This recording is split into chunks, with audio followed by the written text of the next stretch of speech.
Hey everybody, this is Kathy with Lone Tree Rustics. I wanted to do this DIY just a little different. Is on the back end of this video is when you'll actually learn how to make the candle. On the front end, we're going to go ahead and I'm going to show you how I embellished the candles after they were completely dry. So you'll need, I use a couple paper plates and I use a sheet pan. You'll see that I get those sheet pans at the Dollar Tree. So they come two in a package. I don't have one right offhand here, but you'll see it in the DIY. So I just have a couple little foam plates. I use one to hold my Mod Podge and then one for to bring it over to dry. So you'll see me kind of transfer that over at the end, but you'll need, you can get quick oats anywhere, but I would definitely use the quick oats and not the old-fashioned oats because those are much chunkier and I think won't really stick to the candle as well. But you're gonna need the cinnamon as well and the Mod Podge. So what you want, I have several really large jars because I love to Mod Podge. So kind of a quick history lesson is back in the 1990s, I used to do craft shows all the time.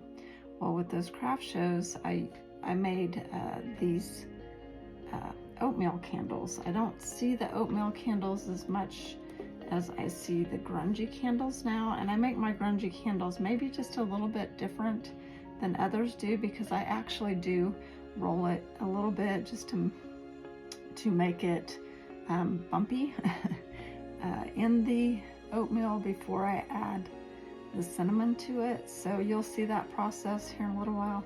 But these are ones that are actually from the 1990s that I made a long time ago. These I had left over from a craft show. I used to do these. They would sell really quickly, but when I did display them, I made sure and put a disclaimer on them that they are for decorative purposes only. You do not want to burn these candles. So anyways, just wanted to put that little disclaimer out there. So on these, once you do the process and they're completely dry. So with this, what I did was, this actually came from the 1990s.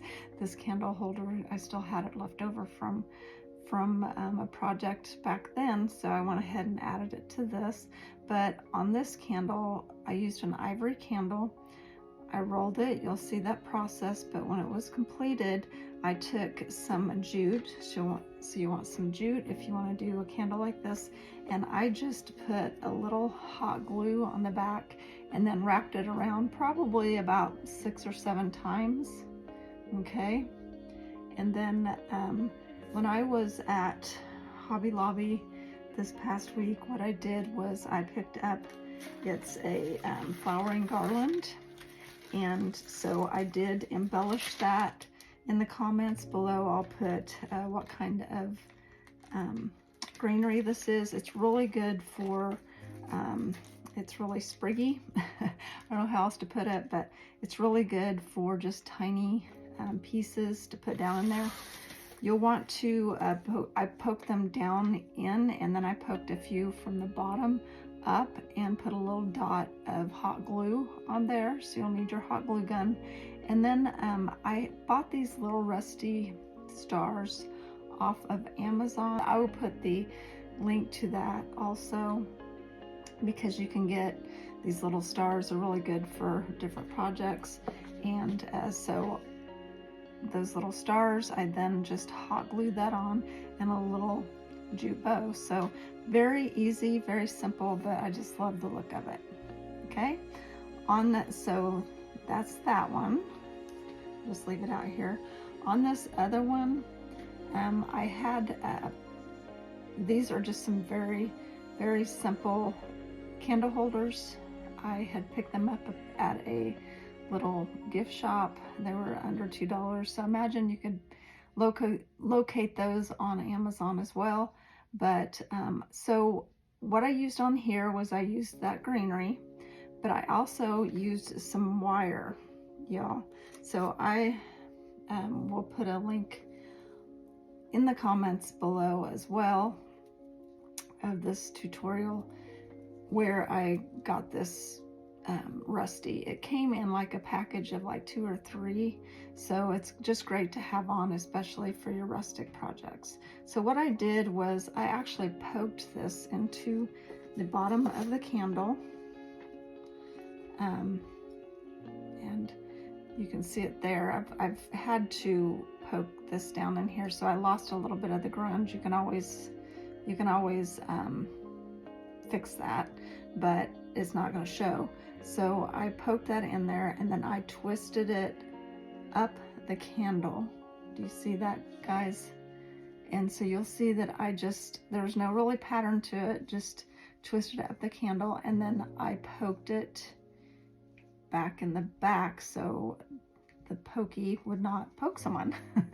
So that just kind of gives it a little bit added look to it, I believe.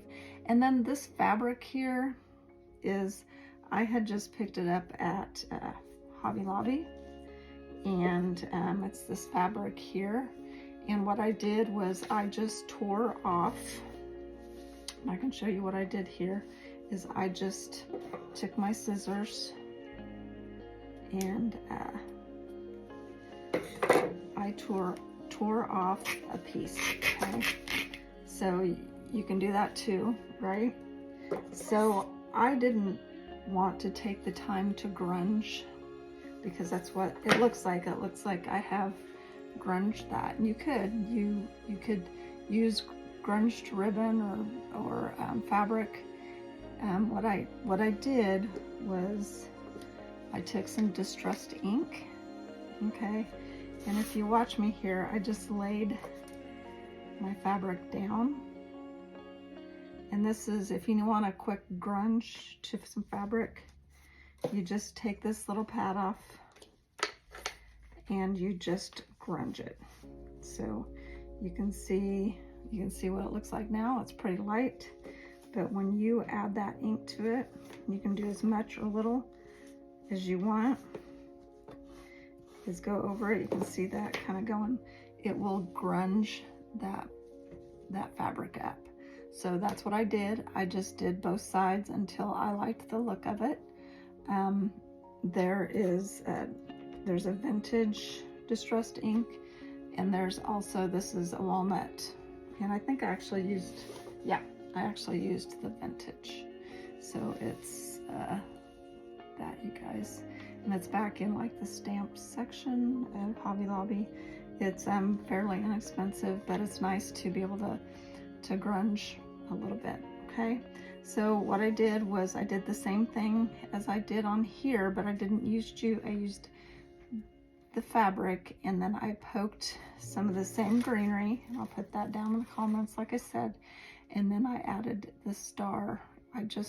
Basically what I did was I just took that fabric, put it in a knot in the front, trimmed down to where it makes a nice, hanging of the grungy fabric, and then put the little star right on front. So I think they turned out really cute. I like to set them by little vintage projects that I've done. It really adds a little bit of character, I think. So next what we'll do is you'll learn how to make these. They're very easy.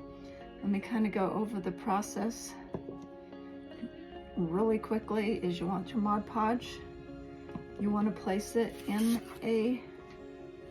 somewhere where you can really apply liberally to the candle. So you're going to need some sponge brushes.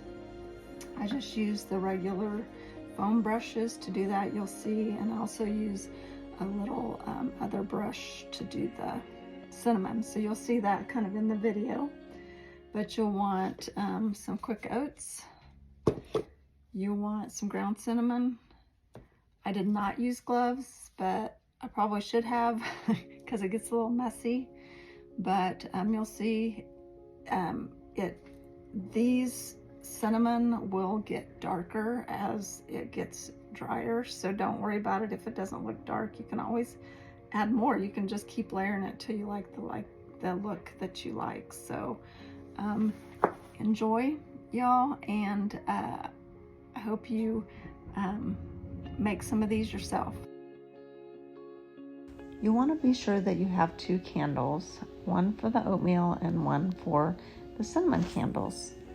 What you want to do is go ahead and put some oatmeal out on the sheet pan, and you will go and you will liberally apply Mod Podge with the foam brush. You can see there that I'm now rolling the oatmeal onto the candle. Once you feel like you have enough oatmeal on it, you'll push that oatmeal to the side, and what you'll do is apply more Mod Podge. Then grab your cinnamon and simply apply Mod Podge, sprinkle on cinnamon, and roll the candle, and apply as much cinnamon until you get the desired effect you want.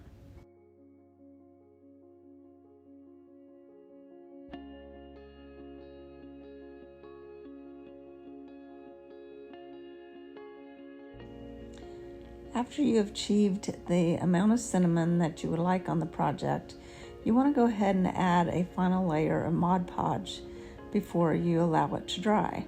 What I do is I actually like to use a brush versus the foam brush, and you'll see that I'm applying Mod Podge, and every once in a while I'll grab some cinnamon and put on there on the brush too. So it gets a little clumpy, but I feel it really adds to the overall texture. Once it's complete, you'll just set it aside on a plate to dry. Then it's time to start another candle. This one is just going to be just purely an oatmeal candle, so you want to just apply the Mod Podge liberally and roll the candle. You can add another layer of Mod Podge if you wish, but really all you need to do is set it aside to dry. There you go, guys. Thanks so much for watching, and be sure to like, follow, or subscribe if you're watching on YouTube.